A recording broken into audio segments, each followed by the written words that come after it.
Hey, what's up? Welcome back to a brand new episode of Micadelic. I am, of course, Mike Brancatelli. Thanks for being here. Thanks for joining. Thanks for checking us out. To those of you who are new, we've got a lot of episodes. So, I don't know, people always ask me, what's your favorite episode? What's your best episode? I'm like, I don't know, whatever you think.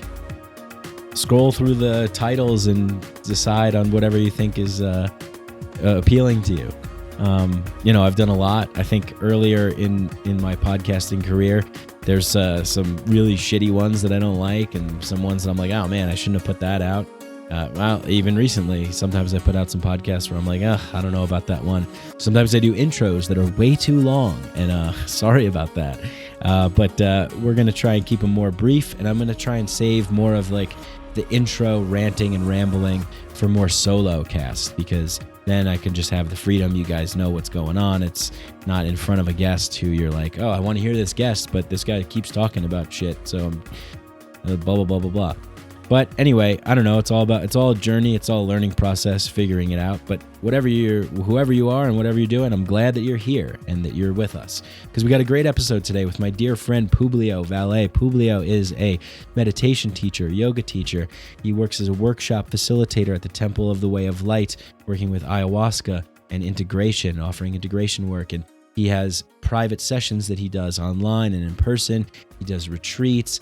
He works with groups. He's a wonderful, wonderful being, wonderful human being. And he's like, again, I think I said this on the last podcast, just like one of those people, when you're in their presence, there's a certain kind of like energy field or something going on that he just has such a calm, grounded, content energy and brings joy to every situation. I remember being down at the temple, and it would just be so fun to have lunch and breakfast and dinner when Públio was there, and everyone would be talking and laughing. And it's just like, sometimes there's just like one person can make a difference in like a situation. It's just make things a little lighter, or make things a little looser. And he's definitely one of those people. And then taking his classes were the same. His classes were so unique because he's traveled all around the world, and he's done so much work and so many studies of wide ranges of diverse areas.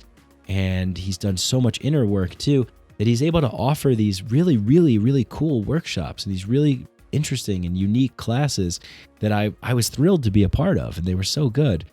And then his pre-ceremony yoga was great too. It was just so great to settle into that space before drinking ayahuasca in the Maloka, to get into that space and to listen to Públio's voice and listen to his instructions and the way that he goes about his teaching to get us prepared for that journey.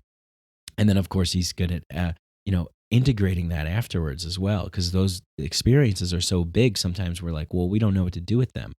But he's a wonderful person, and one of my, just one of my favorite people. I really just like could talk to him forever, just hang out with him forever. So really, really great conversation that we had here. And, I'm kind of like, I'm not so deep into, I don't do yoga. I do meditate, and I do try and work on, I do work with plant medicines and integrate.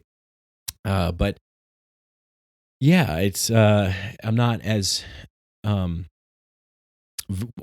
versed in the kind of ancient teachings and the dharmas and the wisdom and the Bhagavad Gitas and these sorts of things, and all the stuff that Públio has put together as this really diverse, comprehensive package of knowledge and wisdom, as well as the knowledge and wisdom that has come with the sitting with himself and doing the inner work. So it's a pretty powerful combination when you put all the things that he offers together with just who he is as a human being. I think sometimes we have a tendency to look at people as like credentials and their accomplishments and their success and all this stuff. But sometimes just being around a particular kind of human being is like healing enough.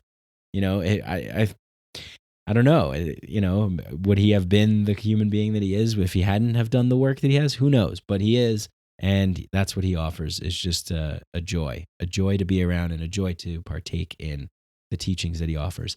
So Yeah, I come at this from a perspective of like sort of like a noob, like an outsider a little bit, of just kind of curious and not really knowing all the jargon and the technical terms. So we didn't like dive really deep into a lot of stuff, but we kind of have a really expansive conversation about all the things about reality and about being a human being and compassion and contentment and what yoga practices and meditation practices can do, and what ayahuasca and integration can do, and therapy.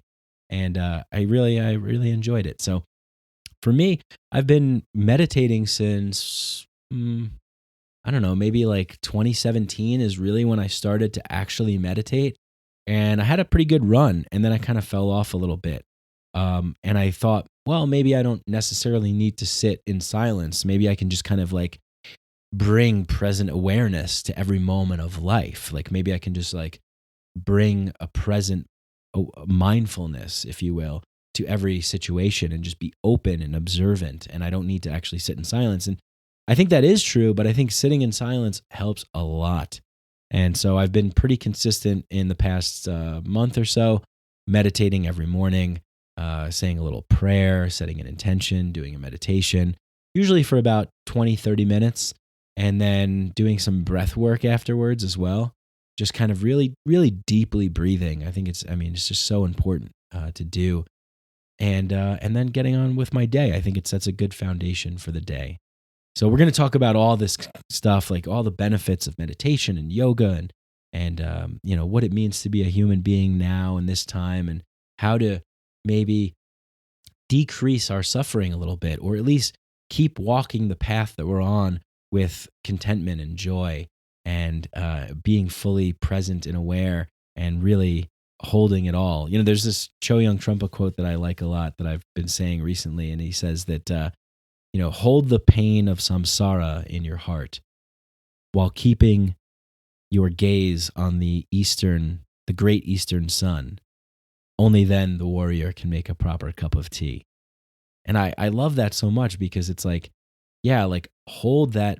If you are fully aware and you're fully present, and you're fully alive, you understand the entirety of what life encompasses, which is not all joy and all peace. It's everything.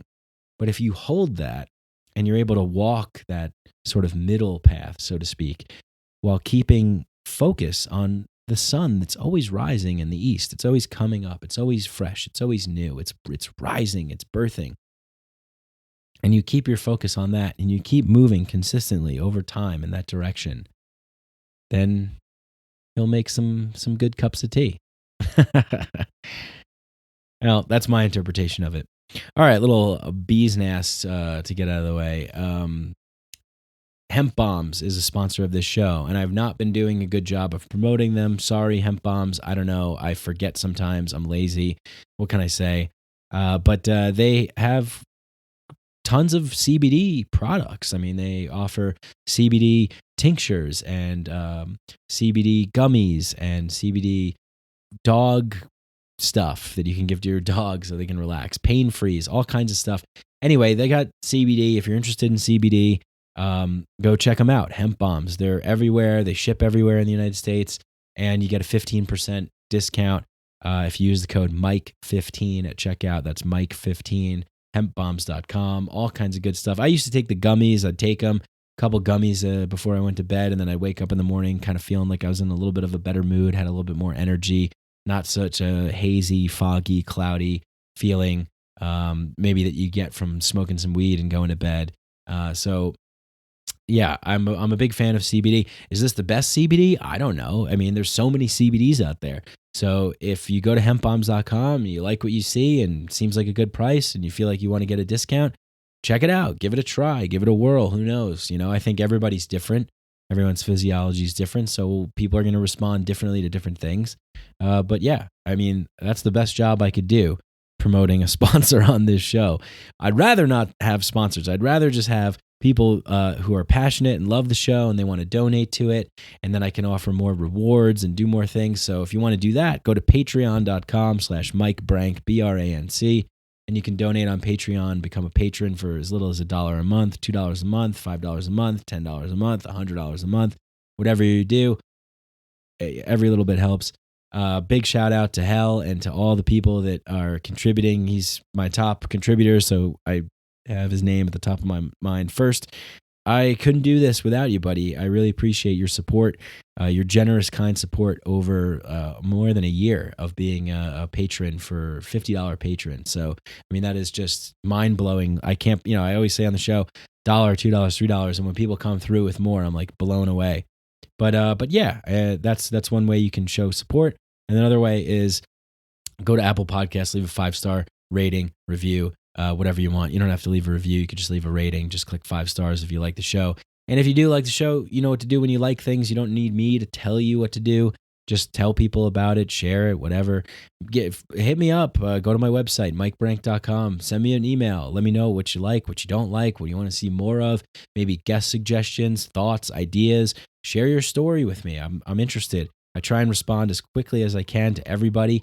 Also hit me up on Instagram, Mikadelic_podcast. I'll respond to DMs from anyone. So send me a message. I like to know what you're thinking out there. And if you want to share some stuff with me, I'd love to hear about it.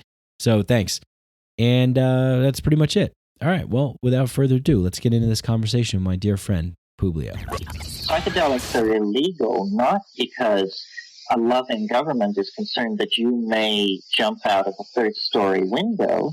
Psychedelics are illegal because they dissolve opinion structures and culturally laid down models of behavior and information processing.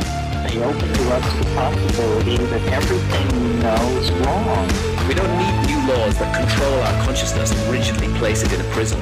Cognitive liberty. The fact that as adults, if we're not hurting anybody else, we should have the right to explore the contours of our own consciousness without any mediation or legislation on the part of somebody else. Reject authority. Authority is a lie. Or is it perception? Information is power, but we have to seize the opportunity. The opportunity.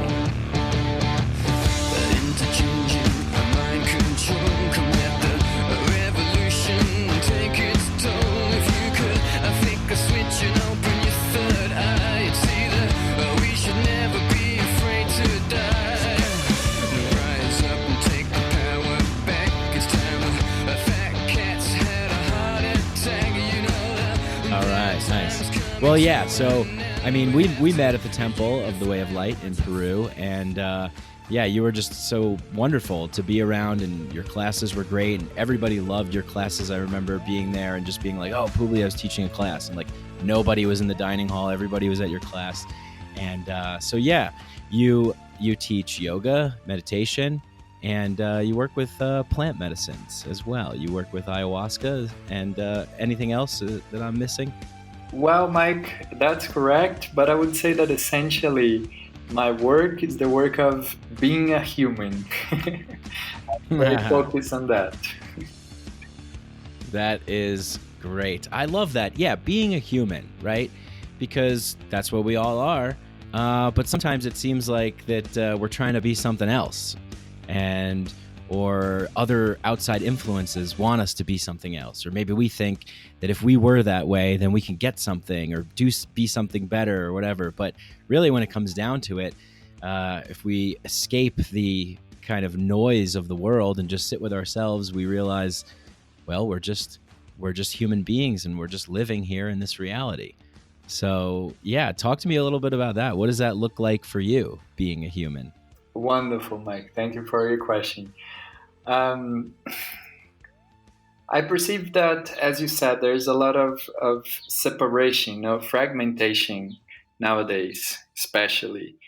I talk a lot about it in my classes. It seems that we are always creating this condition to start living, to begin to open ourselves to what is really happening. We are always in this long, infinite narrative of things we need to do, something that I need to acquire, or something that I need to figure out before I start living my life, before I open myself to this reality.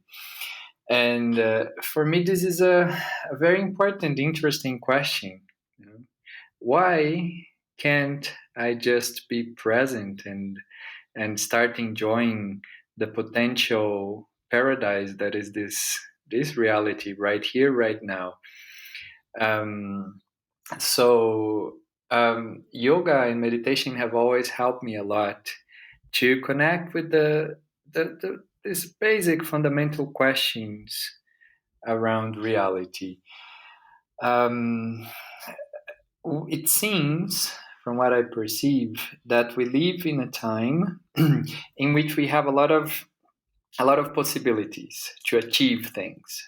We can do all these kinds of courses. We can get all the information of the universe very quickly, and we can have all these projects and plans.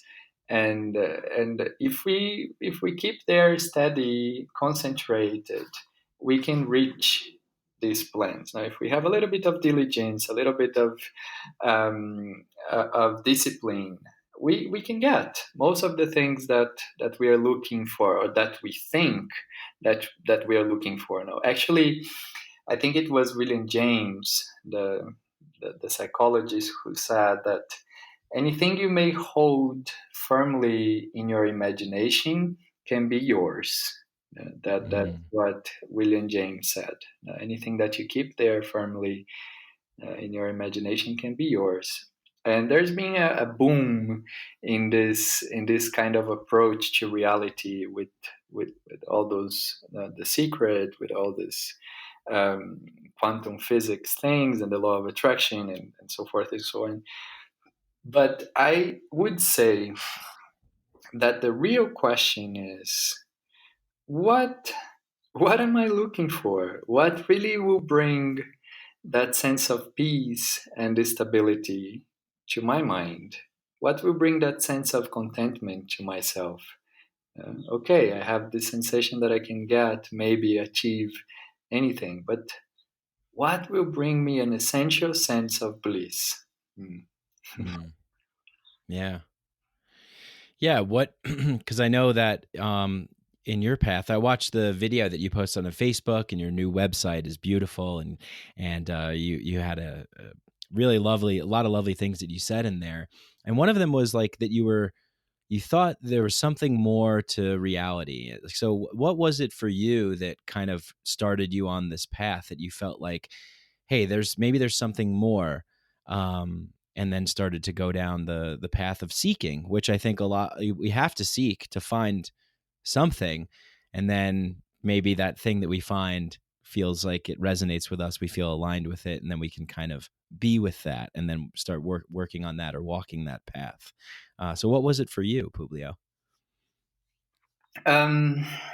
Let's see. I think from home, at home, my upbringing, my father, to be more precise, my father, he's a kind of a healer here in Brazil. He's a shaman. So I've always seen him getting into some kind of trances, and he's very respected here in the community, in my hometown. And he heals people. He offers counseling sessions, and in a very practical way, and all that he does it for free. He's very aligned with service. And I've always seen how people would really get better in his presence, with his genuine attitude of compassion, of helping others. And he comes from a tradition in Brazil that is known as Spiritism. It's a very syncretic tradition. It means it has elements of African traditions, of native traditions, of science, and it's a very interesting system, and this was always normal for me from childhood, to see my father in a trance. Whenever I was sick, I would go there to his center and to receive his techniques and the things that he does to heal people. and I remember that I started to lose touch with it when I went to university, or when I started to grow up. Growing up, being in Brasilia, that is where I studied, I started to feel that there was a disconnection there, because of myself, my questions, um, my attempts to discover this reality independently of family and everything. And it was in this time, Mike, that I had a big crisis. A big crisis. It was in the third semester of university when I really felt that there was something missing, that there was something that was not aligned. There was something that I was not healthy about myself and the way I was living this reality, and that was what took me to Peru, for my first ayahuasca ceremony. And that ceremony, I had two ceremonies in a row in Pucallpa, and in that ceremony I could perceive the importance of not trusting so much my mind, and even the cultural structure that we live in, to to to to perceive reality. My mind is not so as reliable as I would like it to be. All this noise and all these things, the culture, that we receive nowadays is so disconnected from nature and from the basic aspects of life. And at least for a few moments, during those ceremonies, I could perceive that clearly. I could perceive that clearly, that although it was simple, although it wasn't something, wow, mysterious and huge. That impression, that there was a way to feel stable, that there was a way to feel my heart open and present and joyful, that was possible. That stayed with me, and I think that was one of the first steps on this journey. Yeah, that's wonderful. Yeah, and it reminds me of when you were talking about how your father is a shaman and a healer, but you had kind of departed a little bit because you're off into the world to discover who you are, and it's this, you're coming of age in this bright shiny world with all these gadgets and gizmos and the internet. It's like it can be so seductive, and I remember I remember in Peru at the temple talking about young healers and how not a lot of the youth are deciding to take up practices of their lineage and their tradition in the Shipibo community, but some are, and it's like, wow, that's great. But a lot of them are looking at the sort of Western influence that is coming around, the sort of the iPhones and the social media and the pop culture and all that kind of stuff, because it's appealing, right? Like, we're in a way human beings, and you can even look at this on a macro civilizational level. We look at things and we go, oh wow, look at this, look at these skyscrapers that we could build, look at this technology that we could go to space and all this stuff that we can do, but we forget about the thing maybe that's right in front of us, and especially from family connection too, and lineage and tradition, healing modalities, so that yeah, it just kind of reminded me of that. I mean, that's interesting. And then you were able to kind of find your way back to that was a life-changing event for you, that ayahuasca ceremony in Pucallpa. Yeah. Yes, exactly. That was the turning point. And Yeah. it's interesting what you just said, no? Because modern culture is so attractive, right? It's that sugar high, addictive, no, pleasant, immediate thing. It's beautiful. It's bright. It's yeah. There's something delicious about about modernity, right? Mm-hmm. But at the same time, it's inevitable to perceive that there's something missing. Right. Um, I've been to California for the first time recently. Been to the U.S. for the first time recently, and I know I've been only to the bubbles, not to the main places there. Um, but it's everything is so seductive. I remember getting to these huge supermarkets with everything organic and everything is available, and everything seems to work, and everything seems beautiful and abundant, and this is of course a great aspect of the contentment of human beings. It's very much necessary, but it's not the only thing. Mm-hmm. It's not the only thing. It makes me think of Maslow's pyramid of human necessities. Now, this Right. is in the base. Okay, we need it, but that's not the end. We need to have a sense of our basic needs of food and shelter covered. Of course, we need to feel secure and safe.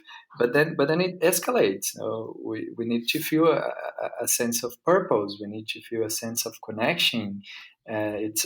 These are necessities for a healthy human being. It is a it is a it's a whole structure of needs. This aspect that is so much highlighted and stimulated by modern society is obviously important. It's obviously delicious, and there's nothing intrinsically wrong about it. But it's not the whole story, and we are Mm-hmm. perceiving it more and more. And the thing about the natives, the natives and the shamans and these children, not only natives, not only in indigenous cultures, but people in traditional villages all over the world. This is the crisis, because they don't have the basic needs, to be able to maintain their culture. So of course they will be attracted to what seems to be abundant. Right. Yeah. Of course they will jump into that. I remember when I was in Cusco, I felt so happy in a moment, when I remember I was in a nice vegan restaurant in Cusco, a beautiful place that I love. Oh, And I think I went there. It's up on the hill. yes, exactly, it's in San Blas. Yeah. Yes. That place was great. Yes, it's called Greenpoint, I think. Right. Yeah. And it's for me that's a magical place. Always when I go there, something magical happens. And I remember I was sitting alone, and when I used to go there alone, I just observing people around, because they're all so interesting, people that are attracted to that place. And I remember seeing this native Quechua, the people from the mountains in Peru, they're Quechuas, Mm-hmm. and this man, very very beautiful, with his long hair, very empowered, and very much in his culture, very much into his culture. And I could see and perceive clearly that this aspect of money, of finances, was very much resolved in his life. But at the same time, he didn't give up, or he wasn't feeling ashamed of his culture, and that was Mm. beautiful to see. A native, a Quechua, financially empowered and also culturally empowered. This is a possibility that I see for our time. Yeah, that's great. It's like, yeah, the merging of stories, it's like we have you mentioned how that this is an incomplete story, and it's maybe, collectively we're on a journey back to wholeness. And, over the years, we've seen an increase in yoga studios and meditation retreats and ayahuasca tourism, and some of it is really sincere, and, some of it is really rooted in the core elements and tradition. And for example, when I first went down to the temple as a guest, I went down there because I wanted healing, and I experienced a lot of people the temple does a really good job of making sure the people that are coming are the people that are looking for, that kind of healing, and not, to drink ayahuasca and go zip lining or play dodgeball and, like whatever, just something to experience. But we do see that now. We do see, and you mentioned that you were in LA, you were in California. And that, that kind of place is, it's the center of Hollywood, superficiality, and, very surface level on a lot of things, and a lot of judgments and appearances and things. And so, with all this the movement to getting back to being with ourselves and wholeness, there comes, core power yoga and, different kinds of, quick hacking mindfulness techniques and technology to help us, meditate better, put something on your head and whatever it is.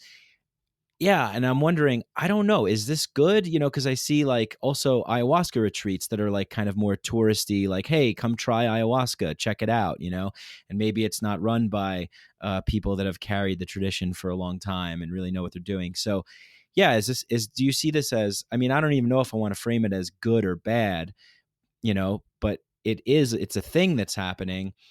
And I think you embody something different. You offer something different, and that's what I like. That's what I'm attracted to, is the really getting to the root core of things, and not this kind of quick, westernized, commercialized,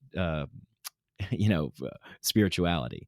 So I don't know if there's a question there, but just kind of a comment and how you kind of perceive that. And I know you mentioned something in your video too, and I thought that was so beautiful, because it's like, yes, I think this is what we need, is really getting to that real place. All right, wonderful. And I think, Mike, from what you're sharing, much beyond, as you expressed, much beyond going to see if this is a good thing or if this is a bad thing, I would say that the most important thing to notice here is that this is the consequence of a need. It's the consequence of an authentic need that people have of reconnecting. It's an authentic consequence of this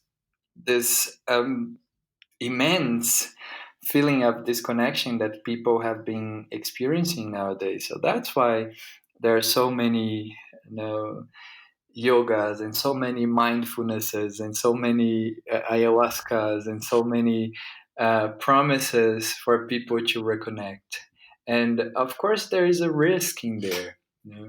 There is an interesting book that my sister pointed to me recently, that is the Mac Mindfulness. I don't know if you heard about this. Oh yeah, yeah. So yeah, Mick mindfulness, like a McDonald's or like fast food Happy Meal mindfulness kind of thing, right? Yes, exactly. And what is this book and so many other people are perceiving is that essentially, these practices, coming from Buddhism, for instance, the Buddha was very well recognized as a rebel. The Buddha was a rebel per excellence.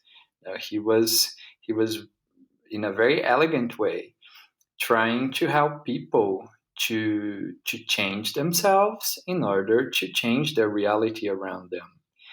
And I see, if there is not an essential, if we don't address the context in which we're living and question that in a healthy way, there is a risk for us just to be stimulating, encouraging the current situation, instead of questioning that, trying to change the context also. Let's see if I can explain it better. Some mindfulness teachers and approaches and coaches nowadays, what they do, they're just finding ways to help people to adapt more to the craziness, if you allow me to. Right. Yes. Or how to be more efficient, how to be more productive, how can I don't know, finally get everything that I want to get.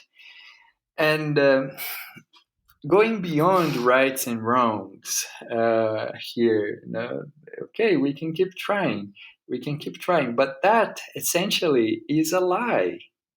No, it's a lie. I like very much how in Sanskrit culture they say, in Sanskrit culture, in this ancient wisdom of India, they never talk about concepts of good and evil. No, Mm. they always talk about concepts of what is true, what is true, and what is false, what is a lie, what is not pointing to reality. No, and to stimulate and to use these techniques, these ancient techniques that are supposed to change, to actually create a revolution in the way we perceive and live in this reality, to use these techniques just to enhance our capacity to adapt to a crazy reality, I don't think it's healthy, and I don't think it's helping. As Krishnamurti says, he said in a very beautiful way, Jiddu Krishnamurti, he said, "There's nothing healthy about adapting to a deeply sick society." Oh, right. Yeah. This is a big concern of mine. And this is something that I think about a lot because it seems that we keep trying to find new ways to innovate the infrastructure within the context of the game, the kind of dominant game that is installed in this reality. And when I say dominant game, I mean, kind of the major forces of power in the world that kind of influence and shape what is acceptable and allowable to just be a human being, right? It's like we can't really just be a human being. We have to make money, we have to go to work, we have to get in a car, we have to drive, we have to get oil, we have to do, there's all these things because that's what's kind of been created for us. But that doesn't seem to be working anymore, and I think a lot of people are recognizing that it's not really working, and so we're kind of in this transition, or as this author Charles Eisenstein says, the space between stories. Like we're trying to come up with a new story that makes the old one obsolete. So we're kind of trying to find a way. Because you're right, it's like we're not trying to do meditation and mindfulness so that we can be better at punching numbers and sitting at a desk for 8 hours a day and innovating our technology so we don't have to leave. We could just have a drone come deliver us a hot dog at our desk and we don't have to get up. It's like, wow, the future, it's so efficient. Look at this impressive technology and all these innovations, but it's still within that container. So I think, and what you're kind of alluding to is like, how do we kind of integrate or maybe, invite a new way of being in where we can, as you said in the beginning, just be humans, just live in life and be with life. Um, yeah. Yeah. And I was thinking about this the other day. Sometimes I think and I come up with like little things. I'm like, ooh, that's maybe a good saying or a phrase. And I was thinking about myself because I was thinking like, man, I want the podcast to be better, and I want things to happen in my life, and I want this and I want that. And I was like, wait a second. I'm wanting all of these things. And then I thought about it like, I was like, okay, life is not about getting what you want. It's about becoming what you are. Wonderful. It's Yeah. yeah. There's so many things here to comment, Mike. Thank you. First of all, this thing that you mentioned before about people perceiving that something is not working, right? That there's something out of order in this reality Yeah. right now in the way that we've been living. We don't need to, it's not rocket science to perceive that there's something very crazy happening now. I mean, in different times of history, there's always been crazy things happening, right? It's not an exception. But there's Yeah. something especially big happening nowadays. I had this teacher of Indian psychology when I was living in Pondicherry in India, in Sri Aurobindo ashram, and he had a very interesting perspective on this. His name was Matthias. Yeah, he was He was from Netherlands, and people from Sri Aurobindo Ashram, they're very academic. They have a deep sense of research and scientific ways of thinking, and I learned a lot with them. And one of the questions that this professor he used to get was, so if there is this thing of reincarnation, because in India they talk a lot about reincarnation and all this stuff. So if there is this thing of reincarnation, so how come we have so many people on Earth right now, like 7 billion people now? So is it the first incarnation of all these people? How is it possible? What is really going on? And he used to say, well, the best explanation I could find for this is that there is something really interesting happening now in our time, and everybody decided to come at the same time to see what is happening, and to see what will happen. See what will happen, yeah. So, yeah, I feel we're living in an extremely interesting time, right? There's all this pain, there's all these confusions, there's all these feelings of the apocalypse and nature and so forth and so on. But in the end, it's still, and I know it's dangerous what I'm going to say, depending on how people will make an interpretation of it. But if you really go to that lens of non-dualism, not thinking in polarities, even the most toxic thing, even the most terrible destruction, it's still nature. It's still part of what is really happening, and there's nothing absolutely wrong with it. The Tibetans, they say, I think we talked about it before, Mike, but I like to remember this. The Tibetans, they say, when we start to get worried about how the situation of the world and the situation of the planet, and how people are destroying everything, the Tibetans, they say, hey, look, we have the eternity to learn.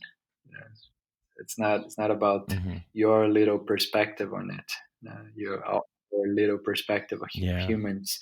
There is a greater, hopefully, probably a greater intelligence guiding the show. Yeah, totally. And one of my favorite books of all time is this book called Finite and Infinite Games. And, in the book, the author's talking about how, we have many finite games. And if we look at ourselves, our physical kind of meat suit beings that we are, it's sort of a finite skin encapsulated ego, but we live in infinity or eternity. We don't have to march to the beat of the finite drum, and sometimes we do because it's just the nature of things. But yeah, we're everything is going the way that it's going. Right. And so, and I wonder, and with more people kind of waking up and wanting to seek healing, and as psychedelics become more kind of mainstreamed in the consciousness, and people are aware that these could be good healing modalities, and more people are practicing yoga and meditation, I'm wondering if it's like, well, there's a sort of balance or harmony that nature does provide. Like nature is that, there's no it doesn't seem that there's like trees or plants that are like aggressively wiping other trees and plants out or things like that, like the way in which we do. But for some reason, that's sort of our burden of the choices that we have. So we have to kind of maybe steer the ship, but maybe more people are waking up, so we're steering the ship in a way that's going to be a little bit more harmonious. Yeah, I don't know. I guess I think I see things like that. I'm not such a doom and gloom kind of person, but I do recognize the kind of the shit that we're swimming in, and it's like, okay, well, people are waking up and being like, oh my God, we're swimming in shit. What is going on? So let's do something about it. So that's nice. That's really nice.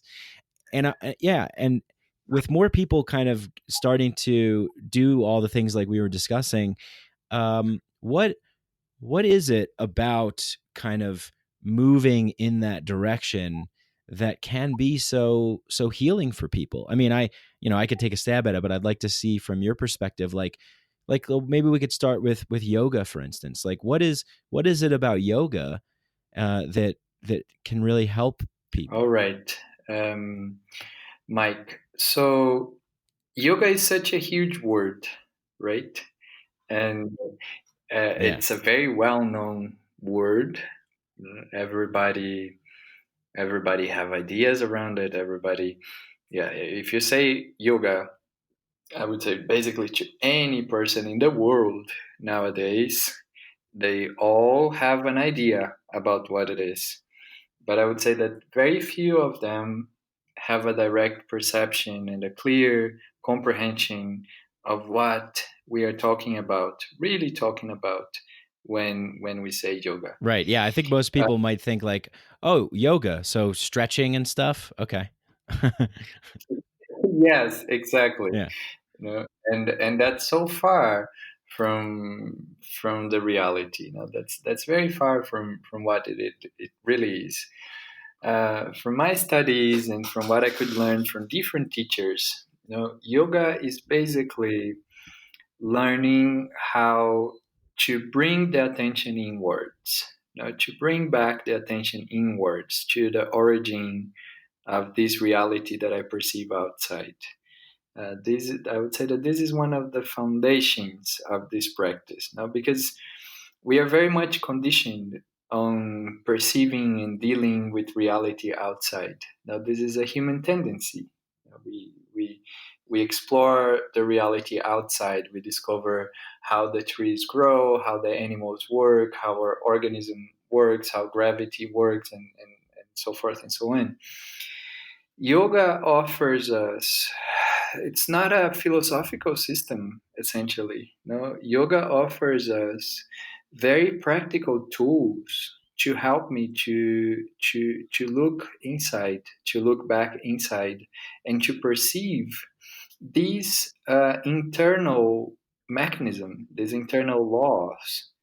What really helps me in feeling good, in feeling content, in feeling peaceful.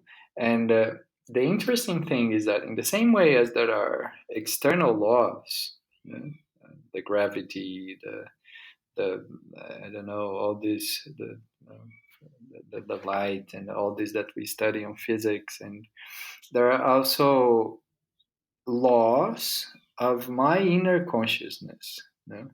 And interestingly enough, when I really pay attention to it, when I really give it some energy, we start to perceive that these laws are pointing to compassion. They're pointing to forgiveness. They're pointing to patience and to love. This is so interesting. I start to perceive what happens with me when I develop these tools, these yoga techniques or meditation techniques that for me they're essentially the same.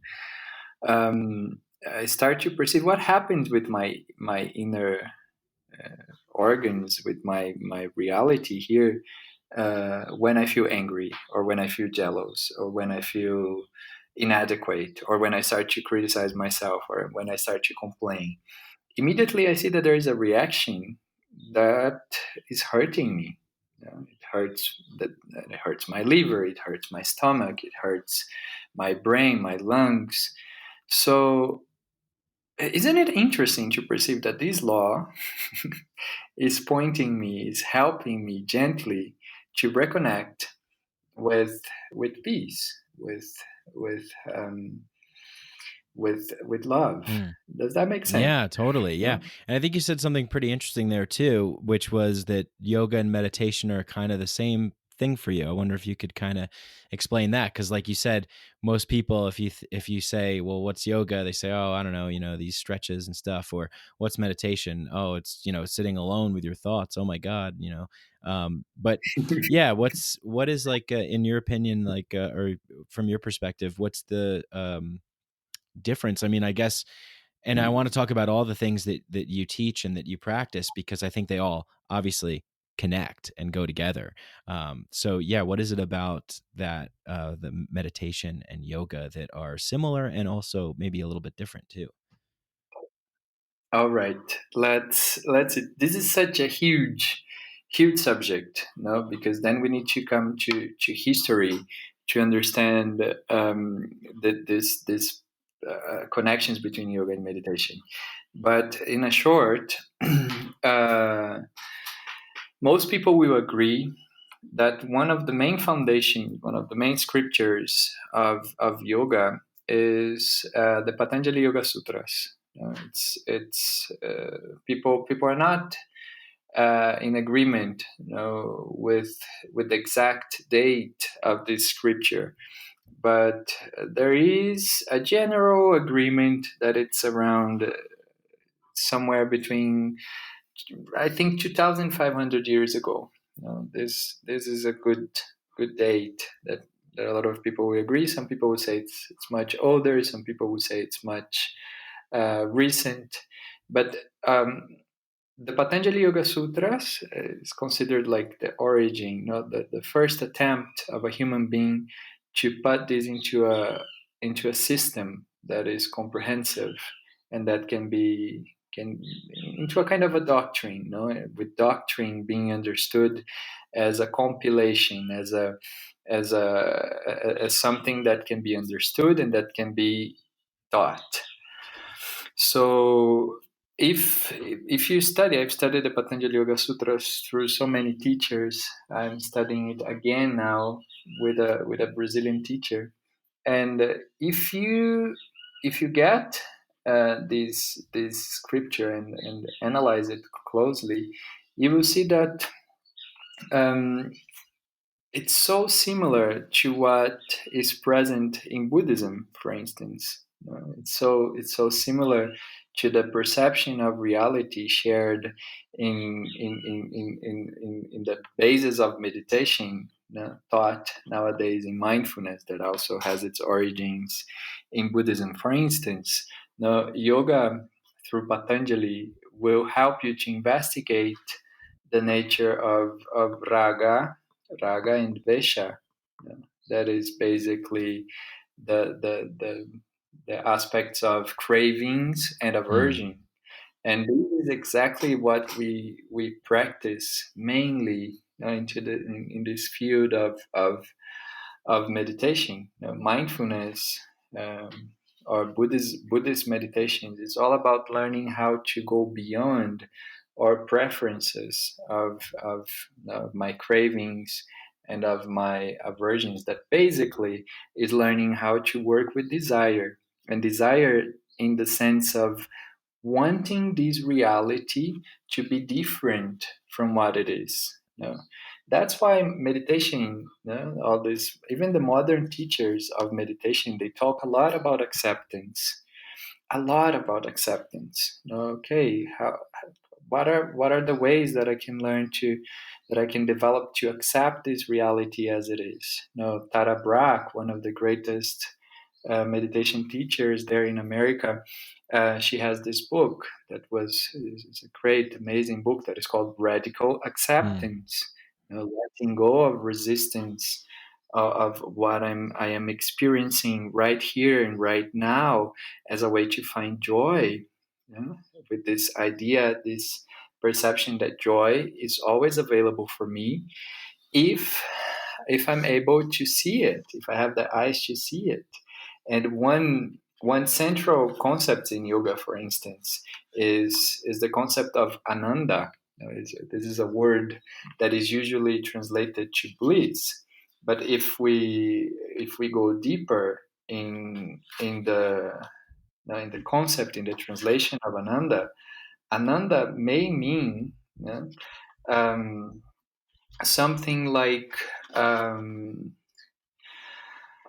the capacity to perceive that things are exactly as they should be.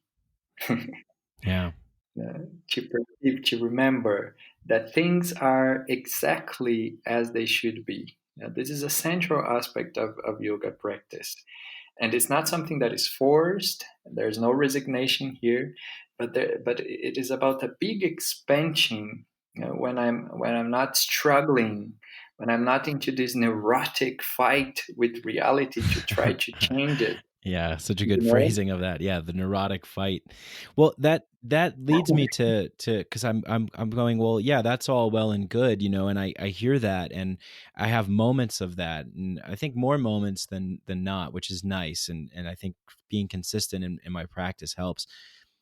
What some of the one of the things that I wonder about is this idea of like, well, yes, where everything is as it is and this acceptance, but what about what we want to make in the world and what we want to do, the things that we want to give to the world and the things that we want to create, and doesn't that take some kind of like force or exertion of will onto things? Like, how do we find that balance? And I guess a part of that question also is about, like, for example, when I meditated this morning and I felt great, and yesterday I did too, and then I noticed that throughout the day I'm like, how do I carry this with me, throughout the day?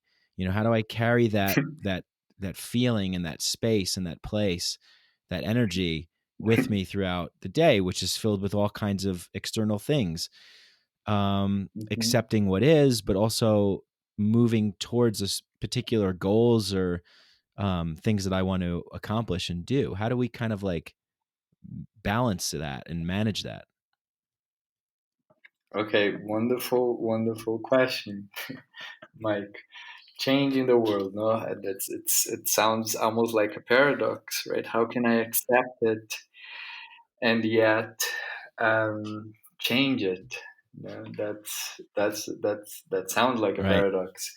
I I like to remember the Zen master Shunkyu Suzuki when he says, "Look, you are perfect just the way you are, and there is still room for improvement."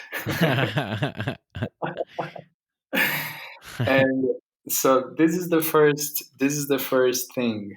Jack Cornfield, he always mentions this quote from Suzuki, and I like it very much. And Yeah, I uh, love Jack Cornfield, and his book. That kind of my question. Maybe it ties into his book. After the ecstasy, now the laundry. Right. exactly, and this is another point in which I was going to bring now, the change in the world. Um, I feel from my perspective, of course, it's always from my perspective, from what I see, from what I've experienced. Um, it's it's very important if I really want to bring a change to this reality. It's important to understand deeply what is the problem. What is that I perceive as being wrong with this reality? How can I start? Meditation usually is something that makes us very humble. It makes us very humble. Why? It's not by chance. It's just because we start to perceive that things that seems to be very simple, such as, can I keep my attention continuously on my breath for 20 seconds Mm. continuously? We start to perceive that even though I decide that I create a will to do that, I start to perceive how difficult it is, and how much my mind is crazy and agitated and jumping from one side to another. So, what I'm trying to say here is that uh, we still don't seem to see clearly what is the problem. So how can I start to suggest changes and to actively try to change the world in this way or in that other way if I still don't perceive deeply inside myself what is happening? Does that make Mm. sense? Yeah, that makes sense. It's making me think of like, rather than sort of trying and moving towards something by exerting your force or will on it, to just embodying that space during a meditation practice or yoga practice, that it's sort of like this unfolding, or this sort of like seed that this flower is like growing from. It knows where it knows where the sun is. It's ready for the rain. It's ready to accept. It's ready and waiting to unfold and emerge and do what it does. And maybe when you're able to get to that place, then things kind of move in more of a flow for you. How's that sound? Exactly, because when we really, I would say, when there is a kind of an inner silence, and I hope that doesn't sound so abstract, uh, it's very easy to perceive what is aligned and what is not aligned. It's very easy to perceive what is that supports me to feel good, and what is that doesn't support me to feel good. Then there is no active fight against something. Then you're not struggling. There's no struggle. Then it flourishes, as you said. It changes. It happens in a very natural way. And I feel that a lot of people are perceiving it more and more clearly now. I read recently a scientist saying, that he had this. He used to think that the top environmental problems were biodiversity loss, ecosystem collapse, and climate change. And he thought that with 30 years of good science, we could address those problems. And then he said, but I was wrong. The top environmental problems are selfishness, greed, apathy. And to deal with those, we need a spiritual and cultural transformation. And the scientists don't know how to do that.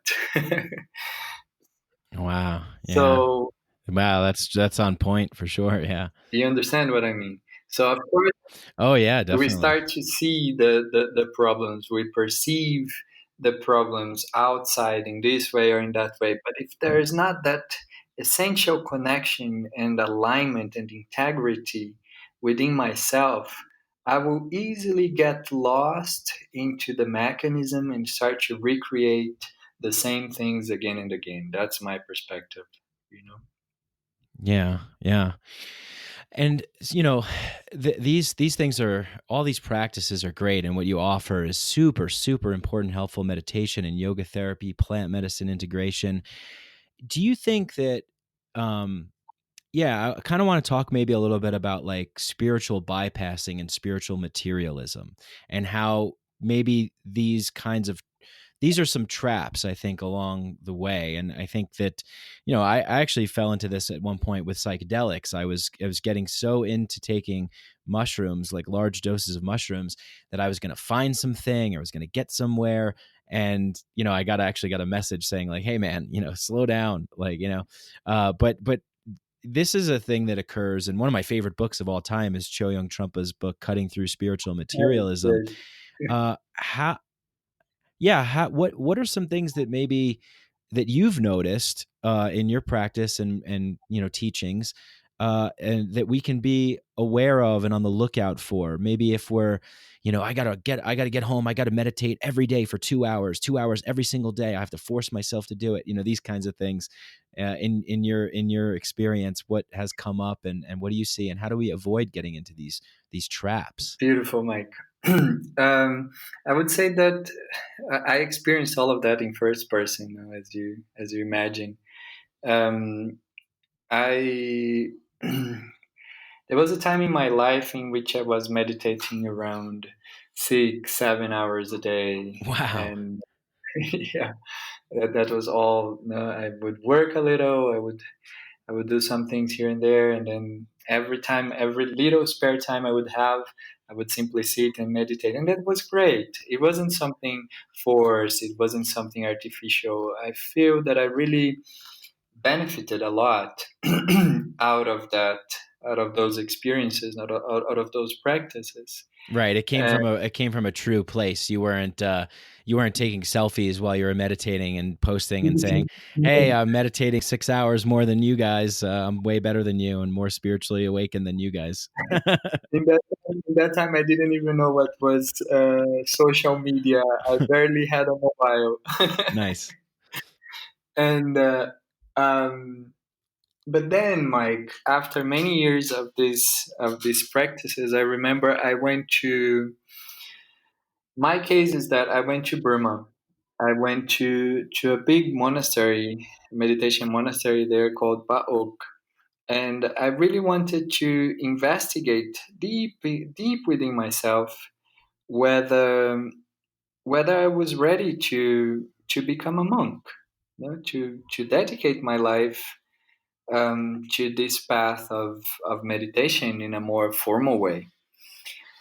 And the answer that I got very clearly from all those days in silence of long meditations was that I wanted to leave this reality. I want to live in this reality with all its flaws that I was perceiving, with all these fears that this reality was creating to me, with all these contradictions and challenges.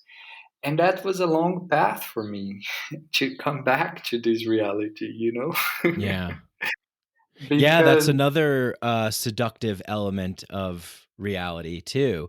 As we were talking about before, the seductive superficial and then the seductive spiritual a little bit, right? exactly, because it can easily become escape, Mm-hmm. escape, a way to avoid to to face our own fears, our own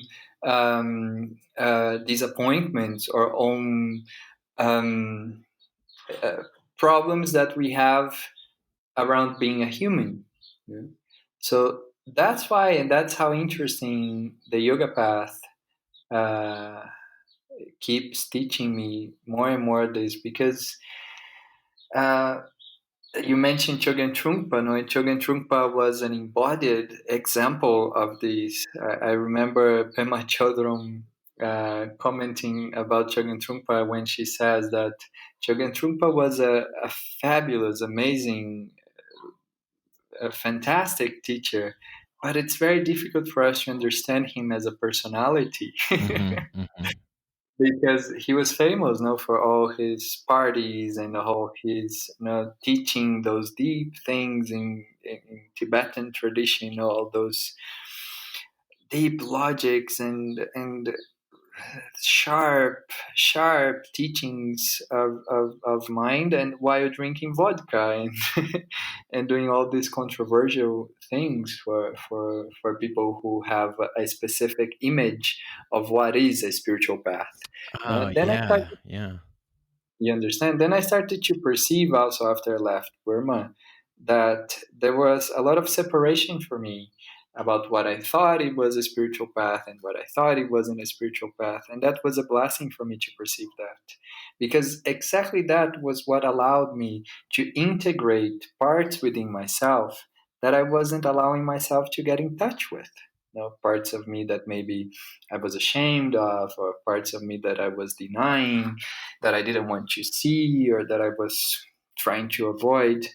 And I see that the real spiritual path is about becoming yourself. It's about embracing and being able to listen consciously to all those fears, all those denials, all those dissatisfactions that I have about myself or about how I should be. So that's why I always say that the path, the yoga path or the meditation path, is not a path of self improvement, but it's essentially a path of self acceptance, of allowing myself to connect with these fears, with these thirsts, with this lack of love that we all have as human beings, and finding ways to nourish that a very clear way. Oh, amazing. Yeah. Yeah. And yeah, Choing Trumpa with the drinking and the women and the smoking and that stuff. And I even think of like Alan Watts too, kind of a similar thing. And then I'm also thinking of a Ram Dass talk I was listening to a while ago, and I forget exactly what he said, but it's something like, I'm Ram Dass, I'm this spiritual teacher, and I'm talking about spirituality and meditation and waking up and Buddhism and all this stuff.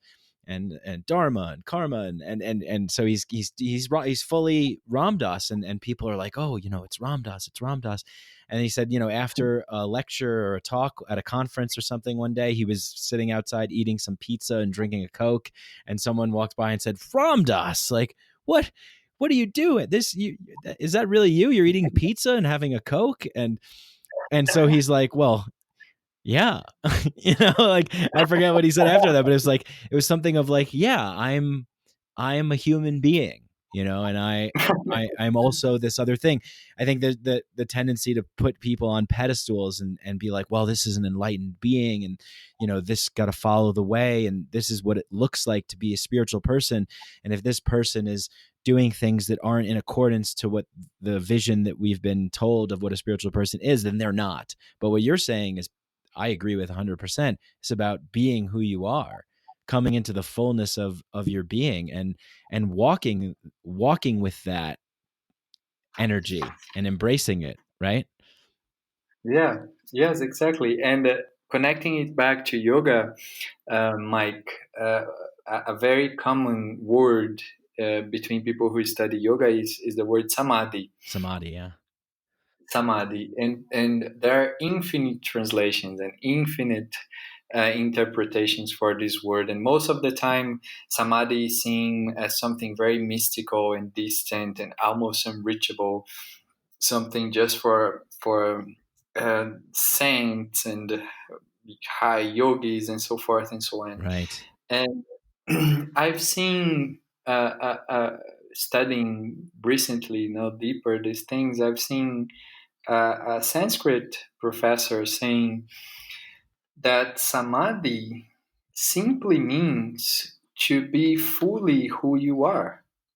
Samadhi, it means that the thi, the suffix of the word thi means to put, and to put yourself intensely towards yourself.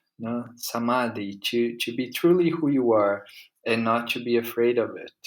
To be present fully, being who you are. This is one of the possible translations of samadhi, and I love this one. And not be afraid of it. I think that's the key right there, because even if we think maybe, well, I don't have much fear, I think a lot of us do, and maybe those are things that kind of prevent us.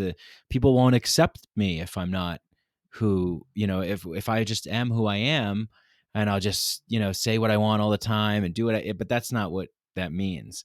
But really, kind of, I guess, really stepping into the truth of who you are and trying to commit to that truth and show up in every moment, right? Yes, exactly. And that's why, to connect with the truth of who we are. And that's not something that comes from the mind. Right. It doesn't come from the mind. It doesn't come from the head. It's so abstract to talk about it, but it is something that comes from the heart. It comes from a different space. This space of knowing. The mind, the function of the mind is to doubt.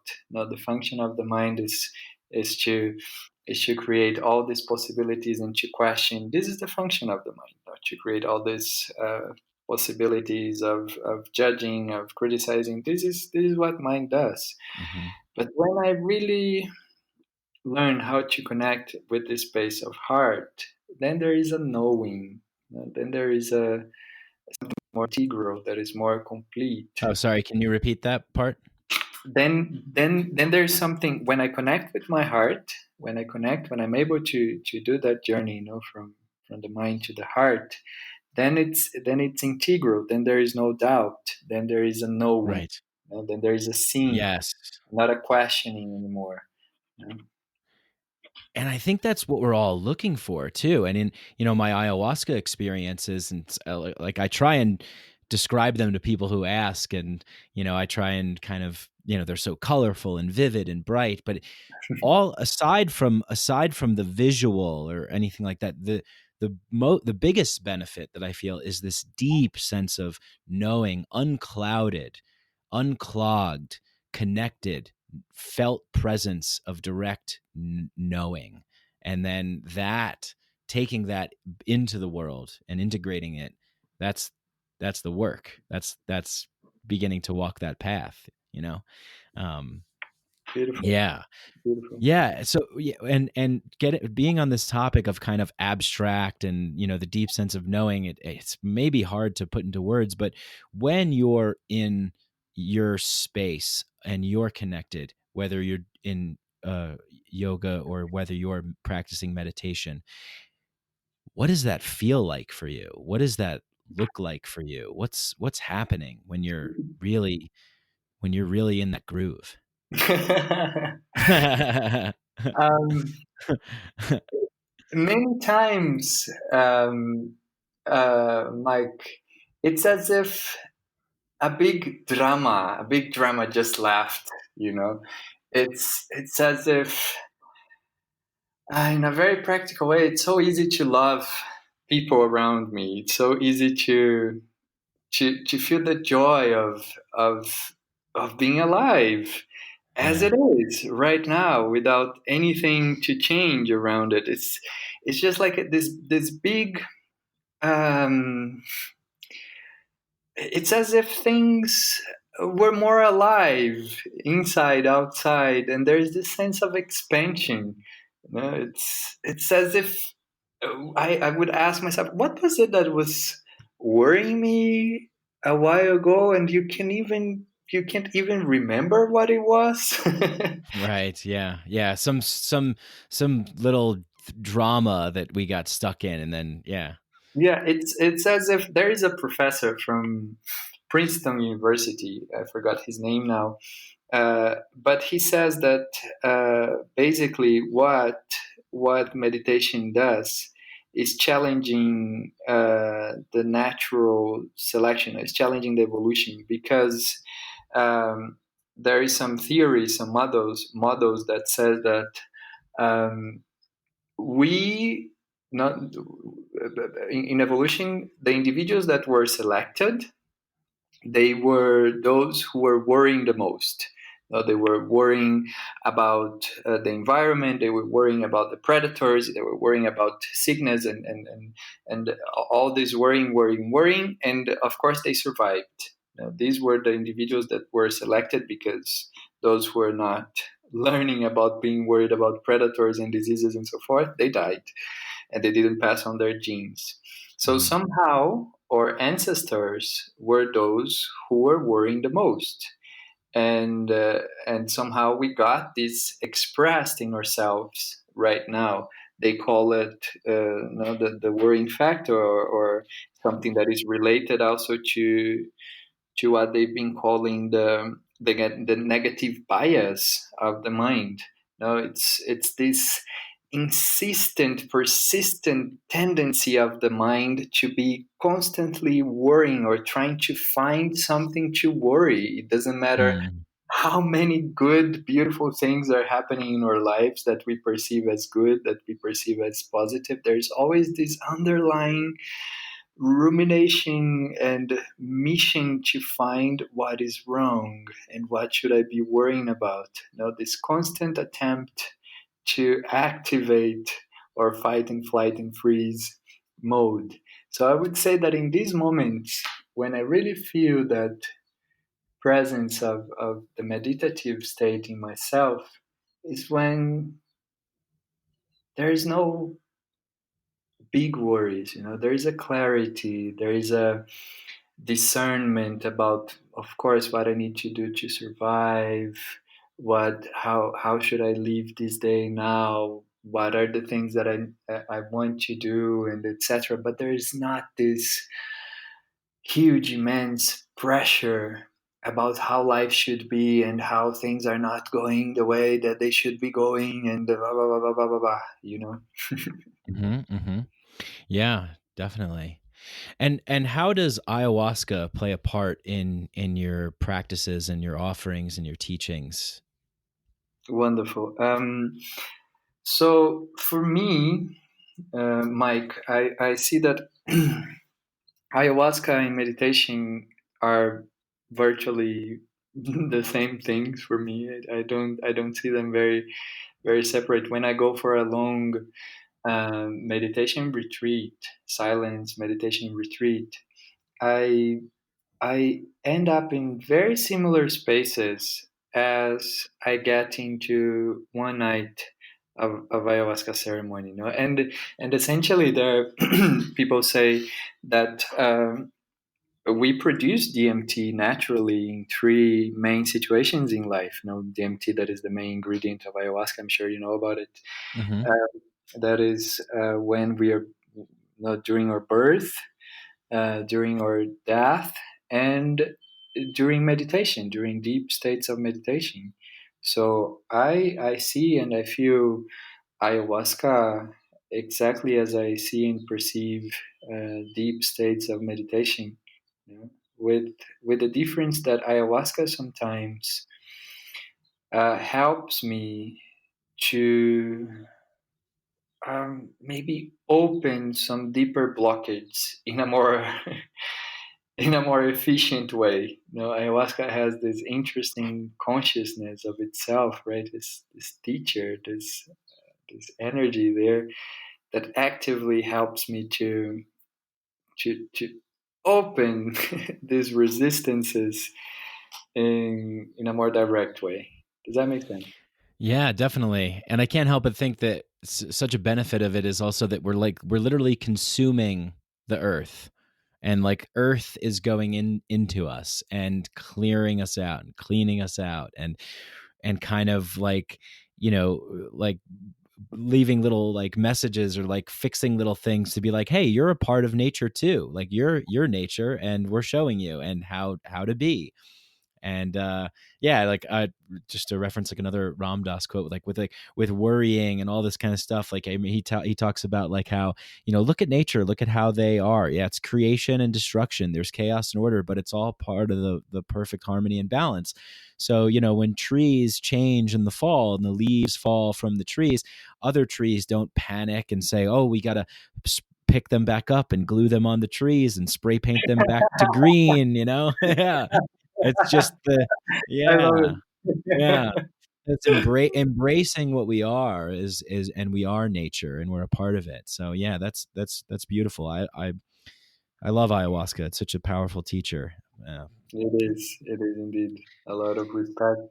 Speaking of powerful teachers, you've been all over the world, and your approach is like multidisciplinary. You have so many different teachers that you take from and that you put into your own practice. And being in your classes and hearing you talk about, some of my favorite people like Joseph Campbell and others. Like, I'm wondering, is there any kind of teaching along your journey that really just wowed you and opened you up and said, whoa, this is something that I want to carry with me, maybe a particular a particular teaching or a particular person or individual, that really that you really kind of really like and now incorporate into your methods and practices. And it doesn't have to be just one, maybe a couple or something. Yeah.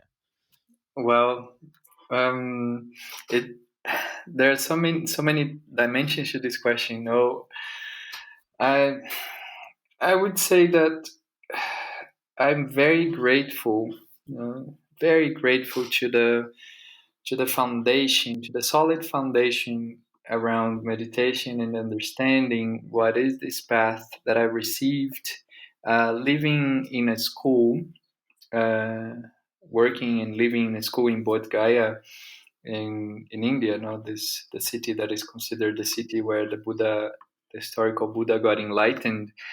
And this school called Alice Project was teaching the basis of the Dharma, the basis of meditation, the basic techniques for children.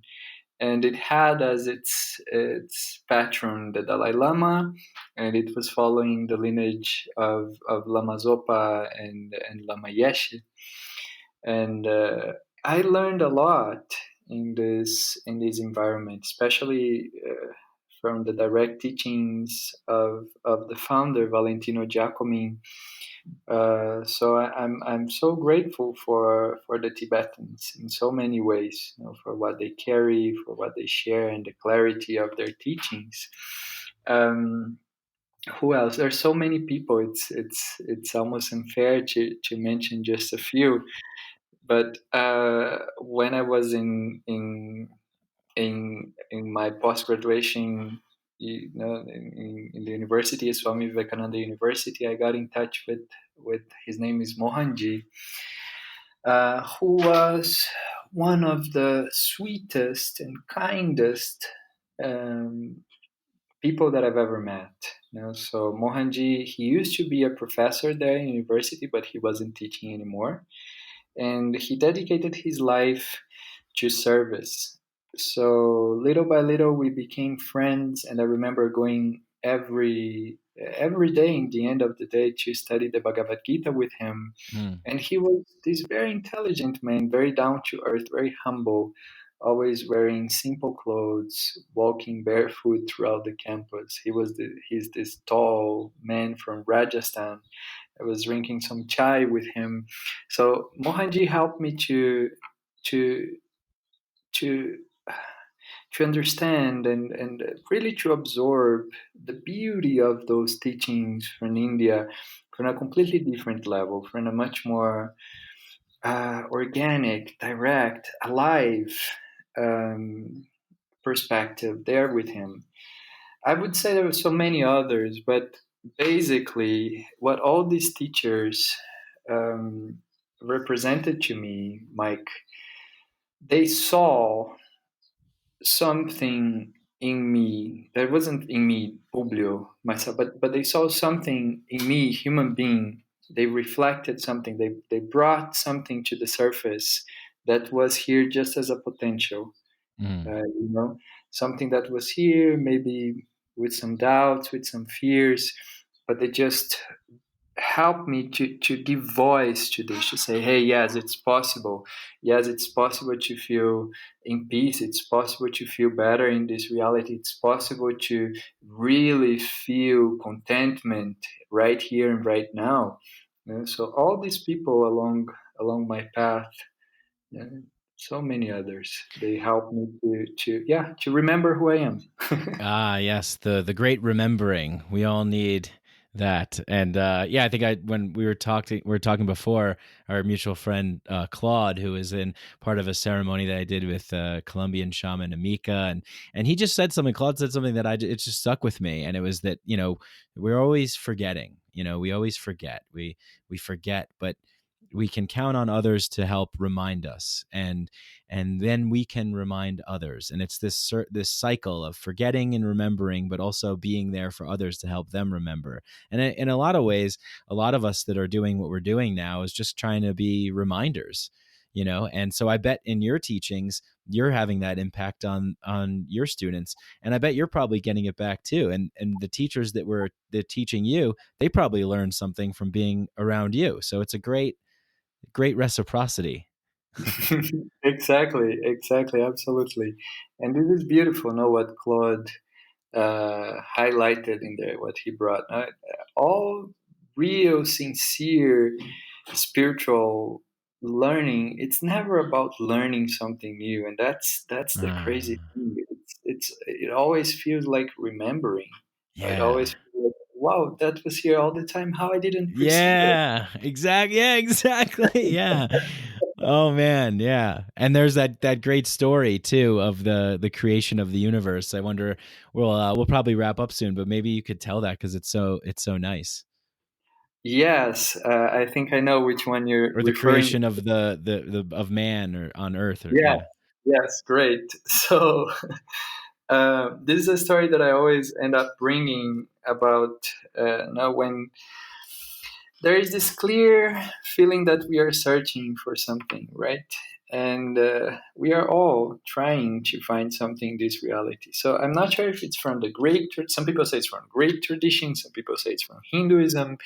I'm not sure from where it comes exactly, but the main message from the story is that so at the beginning, before they sent human beings to planet Earth, there was this huge meeting of all gods and goddesses, and they were deciding where they would hide these that the human beings would be searching here without even knowing that they were searching for that. They would just have a feeling that there was something missing and they would be searching for it. So first, one of the gods came and he said, okay, let's hide it deep down the oceans. No, that will be difficult for them. And then they discuss and say, oh, deep down the oceans, okay, it's difficult, but soon they will invent all these machines and they will learn how to dive and they will find it there. It's okay. And then they discuss a little bit more. And then another one said, okay, so let's hide it somewhere in the stars, in the space. Now that will be much more difficult.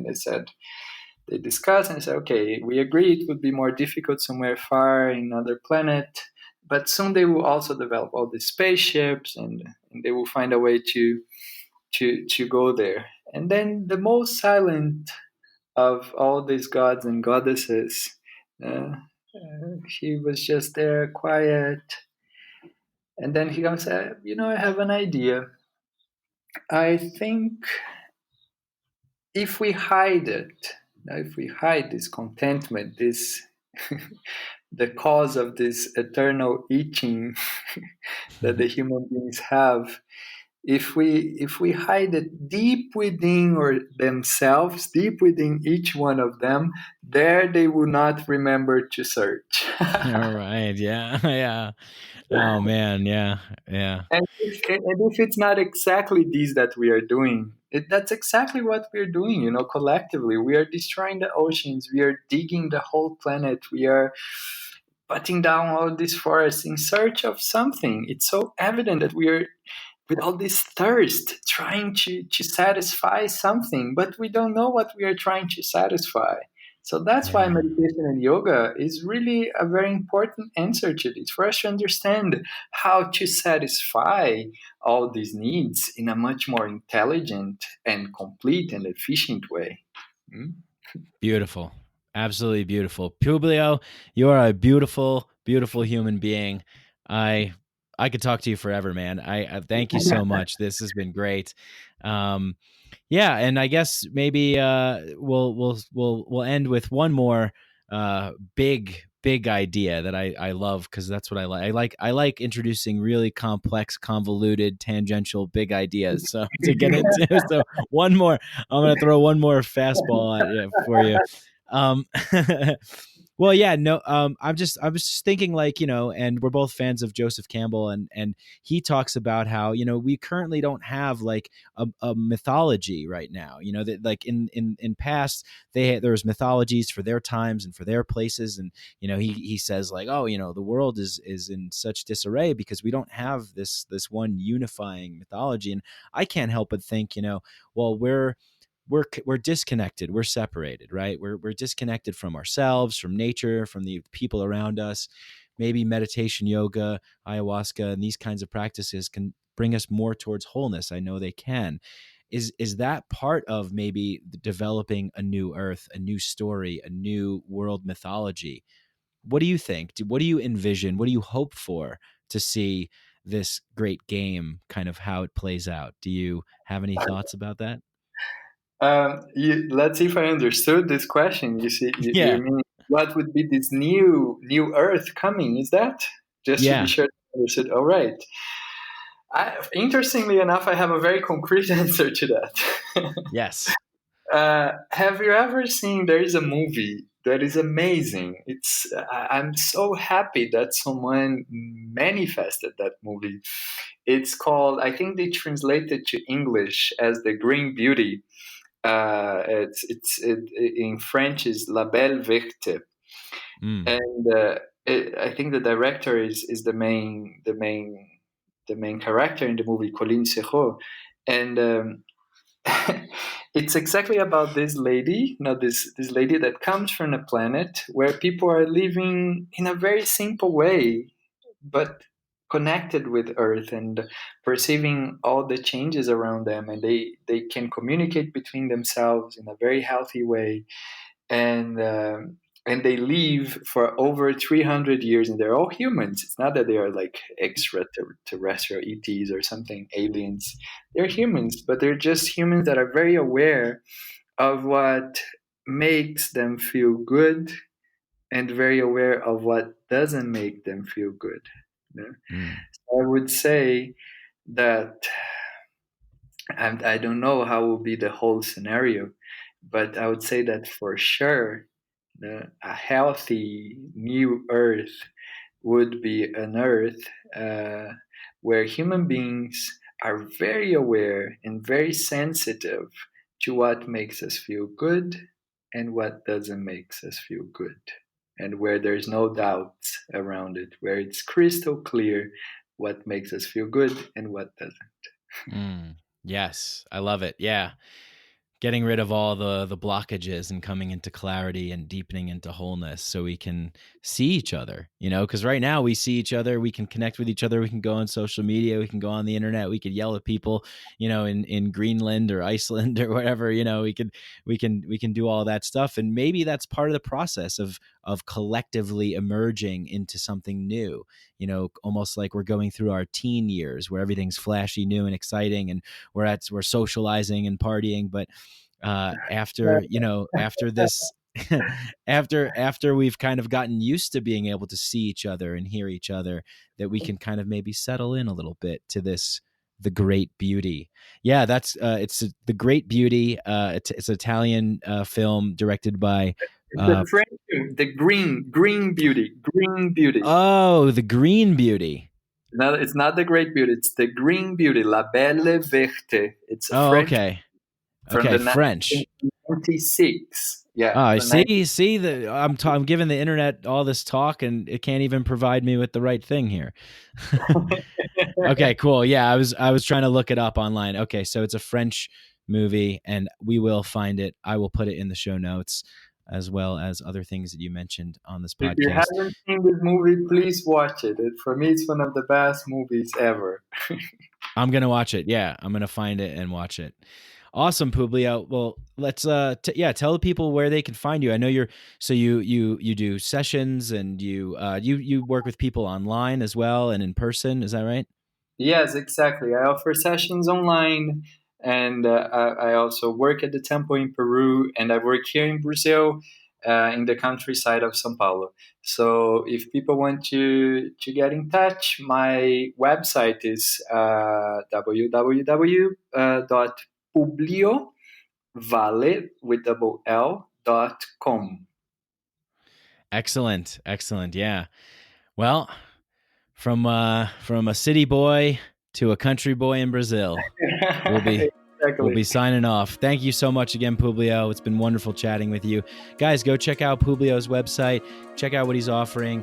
I'm telling you, his teachings are amazing. I mean, you have to be there to experience them, and it's what a wonderful experience. And this has been a wonderful experience, just getting this podcast going and chatting with you. So thank you so much for being a great reminder to us all. And thanks for listening, folks. Till next time.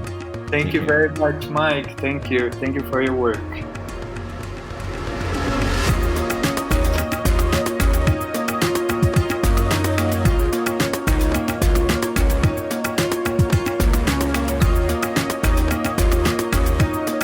Hey, I hope you guys enjoyed that conversation as much as I did. If you did, go and leave a 5-star rating on Apple Podcasts. You can leave a 5-star rating and a review if you feel like writing something. That would be great. It helps the show a lot, helps us bump us up in the Apple algorithm, get the podcast exposed to more people.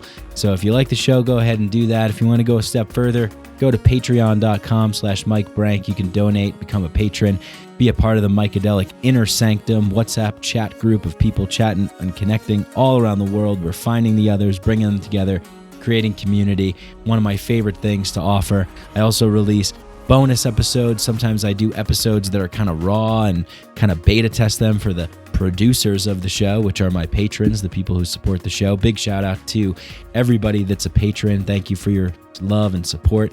If you want to do a one-time donation, go to my website, mikebrank.com. Go to PayPal and do a one-time donation if you feel that.